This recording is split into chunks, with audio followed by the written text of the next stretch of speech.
അമ്മ അതെ ഇന്നലെ ഞാൻ പാട്ട് കേട്ടു. ഭയങ്കര വിഷമായിട്ടുള്ള രീതിയിലുള്ള ഒരു പാട്ട്. അപ്പൊ ഞാൻ ചോദിച്ച അമ്മയും കൂടെ അത് കേൾപ്പിക്കാം, അതെങ്ങനെയുണ്ടെന്ന്. ഞാൻ ആദ്യമായിട്ട് പാട്ട് കേൾക്കണം, ഒന്ന് കേട്ടു നോക്കട്ടെ. ആ പാട്ട് എന്ന് പറഞ്ഞാൽ ഭയങ്കര ഫീലാണ്. അപ്പൊ കരയാനൊന്നും നിൽക്കരുത്. നീ പാട്. ഒന്നാം നാളമ്മേനെ കാണാൻ കൊതിയായി എന്ന് വെച്ച് കഴിഞ്ഞാൽ അമ്മയും മകനും തമ്മിലുള്ള ഒരു അഗാഢമായിട്ടുള്ള ഒരു വേദനയെ കാണിക്കുന്ന ഒരു പാട്ടാണ്. കവി അങ്ങനെയാണ് ഉദ്ദേശിക്കുന്നത്.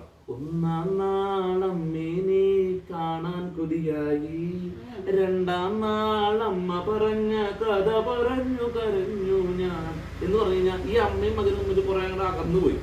അപ്പൊ മകനെ മാറ്റി നിർത്തണ പോലെ മാറ്റി നിർത്തിയില്ല. അപ്പൊ ആ മകന് ഭയങ്കര മനസ്സിന് വേദന.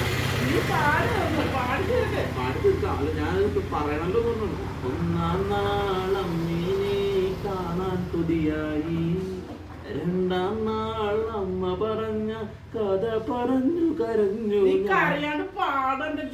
അമ്മ പാട്ട് അങ്ങനെയാണ്, ഞാൻ പാടിക്കോട്ടെ.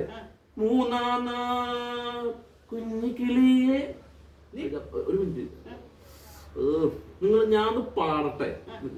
ഒന്നാം നാൾ അമ്മേനെ കാണാൻ കൊതിയായി, രണ്ടാം നാൾ കുറച്ചു നേരമായി നീ പാടാൻ തുടങ്ങിയിട്ട്.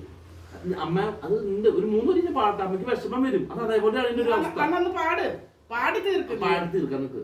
ഒന്നാം നാളമ്മേനെ കാണാൻ കൊതിയായി, രണ്ടാം നാളമ്മ പറഞ്ഞ കഥ പറഞ്ഞു കരഞ്ഞു ഞാൻ, മൂന്നാം നാൾ കുഞ്ഞു കിളിയെ പിടിക്കാനായി കണ്ടം പൂച്ച മുരളുന്നു.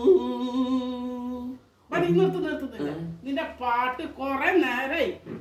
പാട്ട് അമ്മ വിഷമം വരും. എന്തൊട്ട് വിഷമം?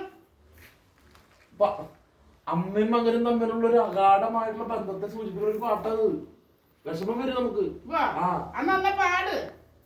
അതല്ല പാടിക്കൊണ്ടിരിക്കണം. നിങ്ങൾ അതിന്റെ ഇടയിൽ ഇറങ്ങിപ്പോയി പിന്നെ എങ്ങനെയാ? ഒന്നാം നാളമ്മേനെ കാണാൻ കൊതിയായി, രണ്ടാം നാളമ്മ പറഞ്ഞ കഥ പറഞ്ഞു കരഞ്ഞു ഞാൻ, മൂന്നാം നാൾ പാട്ട് ഒരു കുഞ്ഞിക്കിളി. നീ കുഞ്ഞിക്കിളി പറഞ്ഞില്ലല്ലോ. മൂന്നാം നാൾ കുഞ്ഞിക്കിളി ആവണല്ലോ. പന്നത്തല്ല എവിടെ നിന്നിരുന്നത്? എന്റെ